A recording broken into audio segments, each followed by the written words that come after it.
Hello, good morning, guys, and welcome to my YouTube channel. So, today is the first time that in my channel I'm going to post a video in English language, and this is the first video, and this would be a part of a series that would be called as US Foreign Policy in the Middle East. This is the first part of it, and in this part, I'm going to talk about US foreign policy in the Middle East, but I'm also going to talk about like the basics of the Middle East region, like where the region is situated, the religion in the region, and also about the people that live in this region. So in this video I'll also discuss about the relationship of USA with the Middle East region in the 19th century during World War I and II, and the last thing I'll discuss is the creation of Israel. So I think the first thing with which I'll start is the region. So as in the map you can see, this is the map of the Middle East region. Barring Afghanistan, Pakistan and Sudan, all of these countries that you can see in the map are part of the Middle East. One country is Yemen, you can't see in the map. That's the neighbor of Oman and it's pink in color. So as you can see in the map, there are about 20 Middle East countries and you can see this region and it's situated in Asian continent. So if you want to have a good look, you can have a good look at the map. If you want to see this country individually with their flags, then you can see them in the next slide. You can see the name of the 20 countries that make up the Middle East. And I will name every country if you want. So the first country is Bahrain, second is Egypt, third is Iran, Iraq, Israel, Jordan, Kuwait, Kyrgyzstan, Lebanon, Oman, Qatar, Saudi Arabia, Syria, Tajikistan, Turkmenistan, Turkey, UAE, Uzbekistan and Yemen. So these are all the countries that represent the Middle East. But the next thing that I'm going to talk about is the religion aspect of the Middle East region. Because religion is a very big deal in the Middle East region. So to understand the religion, we have to move to the next slide. And in the next slide, you can see all the Middle East countries and the religion that is dominating in those regions. So as you can see, so I think as everybody, one of you would be knowing that Islam is a very dominant religion in this region. Islam has two main sects, one is Shia and the other is Sunni. So most of the countries practice Sunni sect of Islam. Those countries include, as you can see in the map, it's Saudi Arabia, Turkey, Syria, Lebanon, Kuwait, Qatar. All these countries preach Sunni sect of Islam. But Iraq and Iran are two countries that are dominated by Shia sect of Muslims. And in Iran is the country that is the most influential for the Shia Muslims. And in Iran, there are about 95% of Muslims that practice Shia Islam. In Oman, you will find Ibadi Muslims. So we have talked about the religion of this country, and now we'll come to the main topic, and that's US foreign policy in the Middle East. So the relationship between the Middle East and the United States of America dates back to the 19th century. The seventh Prime Minister of the United States of America, Andrew Jackson, as you can see him in this slide and in the picture, he was the first one to establish a formal relationship with the Sultan of Muscat. The Sultan of Muscat was seeing US as a counter to the United Kingdom in the region, because United Kingdom at that point of time was a very influential power in the region, and he saw US as a counter to that power, and that's why he established relationship with United States of America. The first commercial relationship in the Middle East region for the United States of America opened with Persia. This was the first time that a country in the Middle East region had opened up to United States of America for commercial purposes, and that country was Persia. And this agreement happened in 1857. But by the end of World War II, the Middle East region was a different place. But still, the United States of America didn't have a lot of existence in the region. Britain and France were the main powers in the region. As you can see, British and French took mandates after World War II which were offered to them by the League of Nations, that is today known as the United Nations. So In 1920, these are the mandates that were taken by both British and the French. You can see those mandates in the map. But it was not that US did not have any existence in the region. In in the year 1920 and after that, there were many US missionaries that established medical and educational facilities in the region. And not only this, USA also provided the Middle East region countries with a lot of petroleum engineers. As we all know that people, as you all know that the region of the Middle East is very rich in oil reserves. So US provided them with a lot of petroleum engineers, and also the missionaries established a lot of medical and education facilities. So what this did was it created a lot of respect and love for the people of United States in the hearts of the Middle East people.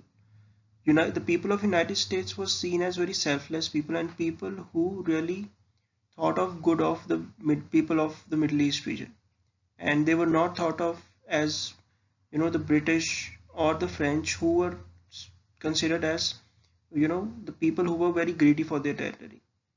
They saw United States of America as a country that didn't want their territory. They just wanted to do good of the people of the Middle East region. So this created a lot of respect in the hearts of the Middle East people for United States of America and for the people of United States of America. But during the 1920s, USA signed a very crucial agreement in the year 1928, and this was called as the Red Line Agreement. And this was the agreement that was going to govern the Middle Eastern oil for the next 2 decades. So this agreement was signed by the owners of the Iraqi Petroleum Company, and the owners of this company were ExxonMobil, Royal Dutch, Total, Anglo-Persian Company, and an Armenian businessman whose name was Kalas Gulbansky. So these were the 5 people who were partners and owners of the Iraqi Petroleum Company. And when they signed this agreement, according to this agreement, this resulted in a monopoly, and now the American companies were able to control all of the oil prices in the oil market of the world. And this continued for the next 2 decades until another group by the name of OPEC was formed. As you can see in this map, you can see what exactly Red Line Agreement was, and you can understand it. After World War II, America really started to deepen its relationship with the Middle East. As you can see in this picture, Franklin D. Roosevelt is meeting King Saud of the Saudi Arabia. Not only United States of America started having good relationship with the Middle East region, but it also started actively interfering in the politics of the Middle East region. And there was another agreement that was signed in the year 1944. And this agreement was known as the Anglo-American Petroleum Agreement. It was signed in 1944, and according to this agreement, US and UK would control all the oil of the Middle East region. They would control the supply, the demand, and the prices. And this was also one of those agreements that was signed during World War II in the year 1944. And the picture in the slide you are seeing, it's of the Iraqi Petroleum Company. So by the end of World War II and by the end of the year 1945, the world had seen the atrocities that were committed against the Jews by Adolf Hitler. As you can see in this picture, you can see the amount of cruelty that was given to the people of the Jewish community. You can see in this picture how people were shot at by the Nazi squads of Adolf Hitler. And they were also kept in concentration camps, and the Jewish people were shot dead by the shooting squads of Nazi Party and Adolf Hitler.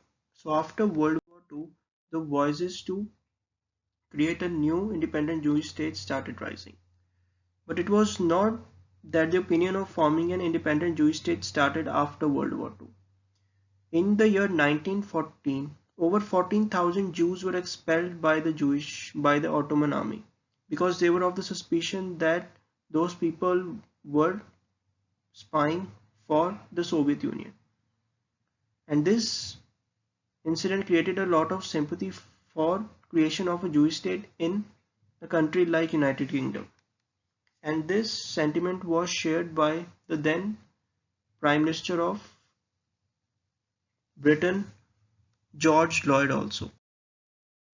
And in the year 1917, the whole Muslim population of two regions of the Ottoman Empire, Jaffa and Tel Aviv, were expelled. And because of this, the Jews could not return to their homes until Ottoman Empire was captured by the British in the year 1920.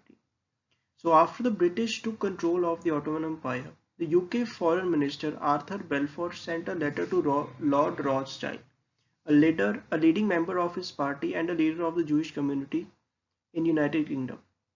And that letter came to be known as Balfour Declaration.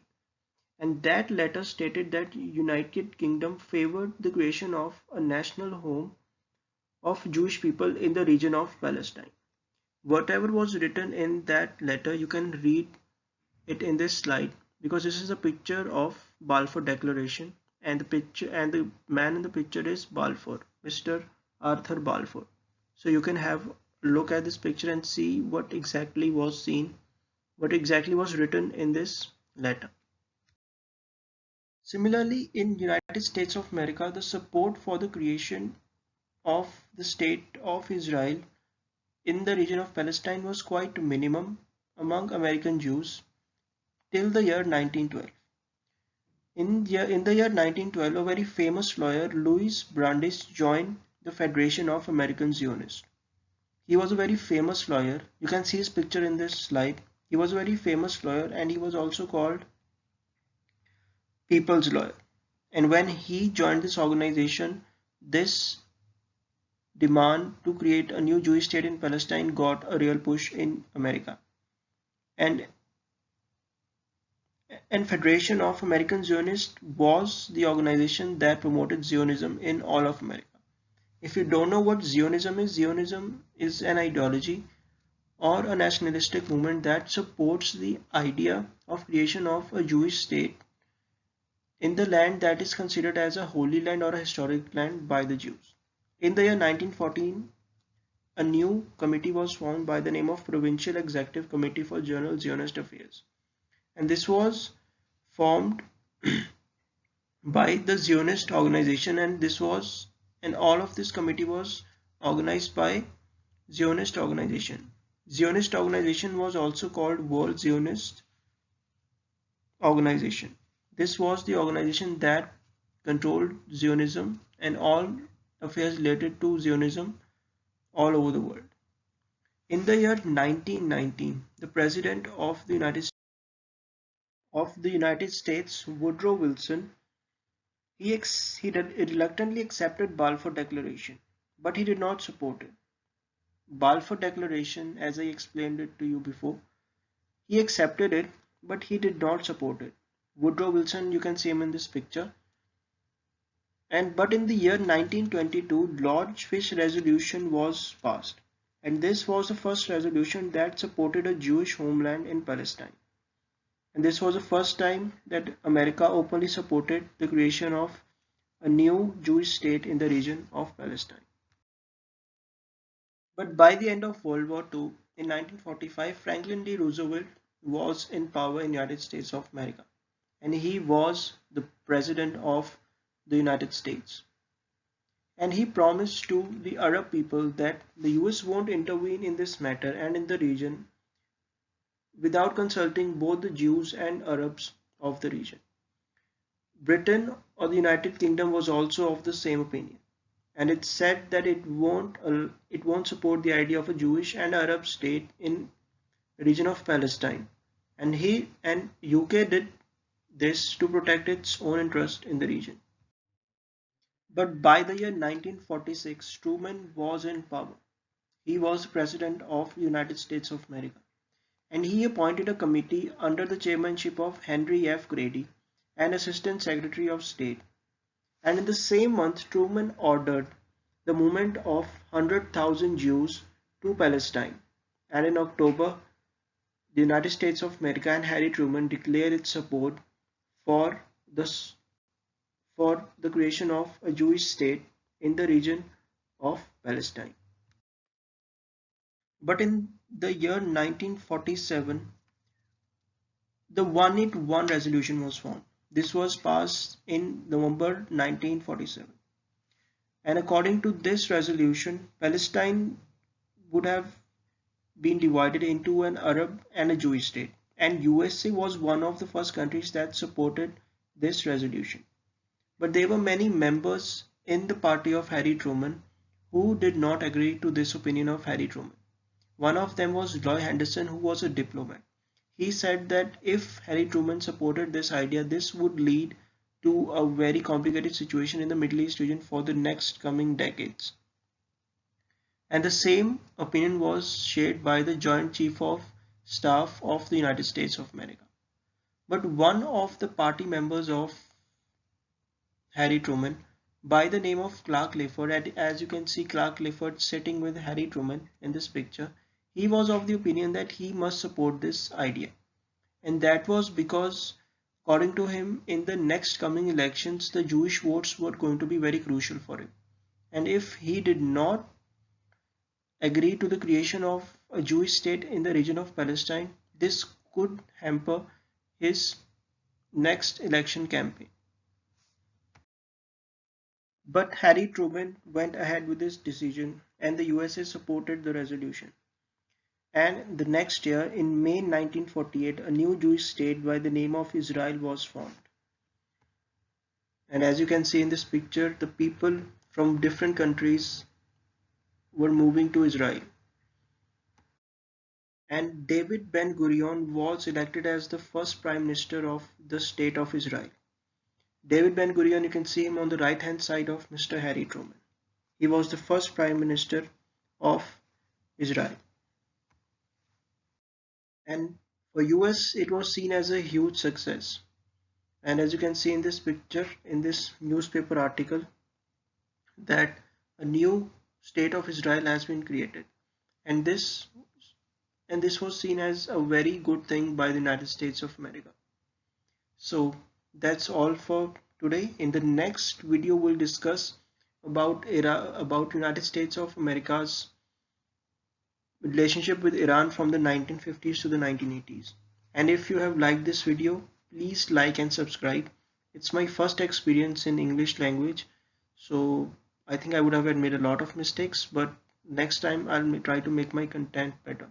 So please like and subscribe, and if you want to comment anything, you can do it in the comment section. And if you like and subscribe, this would give me more motivation to make good content. And if you see any mistakes, just post it on the comment section.